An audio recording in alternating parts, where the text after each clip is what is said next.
پڑیے گر بیمار تو کوئی نہ ہو تیماردار. جی نہیں، بھلا کوئی تیماردار نہ ہو تو بیمار پڑنے سے فائدہ.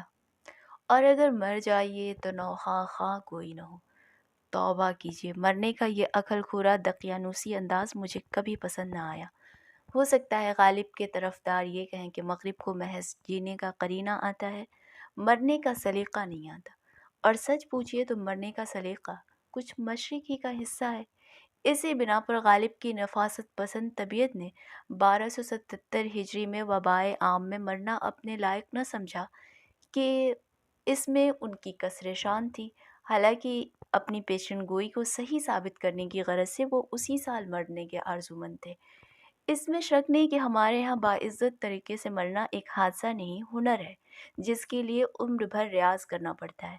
اور اللہ اگر توفیق نہ دے تو یہ ہر ایک کے بس کا روگ بھی نہیں. بالخصوص پیشہ ور سیاست دان اس کے فنی آداب سے واقف نہیں ہوتے. بہت کم لیڈر ایسے گزرے ہیں جنہیں صحیح وقت پر مرنے کی سعادت نصیب ہوئی. میرا خیال ہے کہ ہر لیڈر کی زندگی میں خواہ وہ کتنا ہی گیا گزرا کیوں نہ ہو، ایک وقت ضرور آتا ہے جب وہ ذرا جی کڑا کر کے مر جائے یا اپنے سیاسی دشمنوں کو رشوت دے کر اپنے آپ کو شہید کرا لے. تو وہ لوگ سال کے سال نہ سہی ہر الیکشن پر ضرور دھوم دھام سے اس کا عرس منایا کریں. البتہ دقت یہ ہے کہ اس قسم کی سعادت دوسرے کے زور بازو پر منحصر ہے، اور سعدی کہہ گئے ہیں کہ دوسرے کے بل بوتے پر جنت میں جانا عقوبت دوزخ کے برابر ہے. پھر اس کا کیا علاج ہے کہ انسان کو موت ہمیشہ قبل از وقت اور شادی بعد از وقت معلوم ہوتی ہے.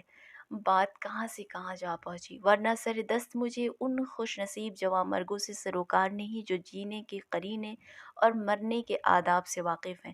میرا تعلق تو اس مظلوم اکثریت سے ہے جس کو بقول شاعر جینے کی ادا یاد نہ مرنے کی ادا یاد. چنانچہ اس وقت میں اس بے زبان طبقے کی ترجمانی کرنا چاہتا ہوں جو اس درمیانی کیفیت سے گزر رہا ہے، جو موت اور زندگی دونوں سے زیادہ تکلیف دہ اور صبر آزما ہے، یعنی بیماری. میرا اشارہ اس طبقے کی طرف ہے جسے سب کچھ اللہ نے دے رکھا ہے صحت کے سوا. میں اس جسمانی تکلیف سے بالکل نہیں گھبراتا جو لازمِ علالت ہے. ایسپرین کی صرف ایک گولی یا مارفیا کا ایک انجیکشن اس سے نجات دلانے کے لیے کافی ہے، لیکن اس روحانی اذیت کا کوئی علاج نہیں جو عیادت کرنے والوں سے مسلسل پہنچتی رہتی ہے. ایک دائم المرض کی حیثیت سے جو اس درد لا دوا کی لذت سے آشنا ہے، میں اس نتیجے پر پہنچا ہوں کہ مارفیا کے انجیکشن مریض کے بجائے مزاج پرسی کرنے والوں کے لگائے جائیں تو مریض کو بہت جلد سکون آ جائے. اردو شاعروں کے بیان کو باور کیا جائے تو پچھلے زمانے میں علالت کی غایت تقریب بہر ملاقات کے سوا کچھ نہ تھی. محبوب عیادت کے بہانے غیر کے گھر جاتا تھا اور ہر سمجھدار آدمی اسی امید میں بیمار پڑتا تھا کہ شاید کوئی بھولا بھٹکا مزاج پرسی کو آ نکلے. علالت بے عیادت جلوہ پیدا کر نہیں سکتی. اس زمانے کے انداز عیادت میں کوئی دل نوازی ہو تو ہو. میں تو ان لوگوں میں سے ہوں جو محض عیادت کے خوف سے تندرست رہنا چاہتے ہیں. ایک حساس دائم المرض کے لیے مزاج اچھا ہے ایک رسمی یا دعائیہ جملہ نہیں بلکہ ذاتی حملہ ہے جو ہر بار اسے احساس کمتری میں مبتلا کر دیتا ہے. میں تو آئے دن کی پرسش حال سے اس قدر بیزار ہو چکا ہوں کہ احباب کو آگاہ کر دیا ہے کہ جب تک میں بقلم خود یہ اطلاع نہ دوں کہ آج اچھا ہوں، مجھے حسب معمول بیمار ہی سمجھیں اور مزاج پرسی کر کے شرمندہ ہونے کا موقع نہ دیں. سنا ہے کہ شائستہ آدمی کی یہ پہچان ہے کہ اگر آپ اس سے کہیں کہ مجھے فلاں بیماری ہے تو وہ کوئی آزمودہ دوا نہ بتائے. شائستگی کا یہ سخت معیار صحیح تسلیم کر لیا جائے تو ہمارے ملک میں سوائے ڈاکٹروں کے کوئی اللہ کا بندہ شائستہ کہلانے کا مستحق نہ نکلے. یقین نہ آئے تو جھوٹ موٹ کسی سے کہہ دیجیے کہ مجھے زکام ہو گیا ہے، پھر دیکھیے کیسے مجرب نسخے، خاندانی چٹکلے اور فقیری ٹوٹکے آپ کو بتائے جاتے ہیں. میں آج تک یہ فیصلہ نہ کر سکا کہ اس کی اصل وجہ طبی معلومات کی زیادتی ہے یا مذاق سلیم کی کمی. بہرحال بیمار کو مشورہ دینا ہر تندرست آدمی اپنا خوشگوار فرض سمجھتا ہے اور انصاف کی بات یہ ہے کہ ہمارے ہاں 99% لوگ ایک دوسرے کو مشورے کے علاوہ اور دے بھی کیا سکتے ہیں۔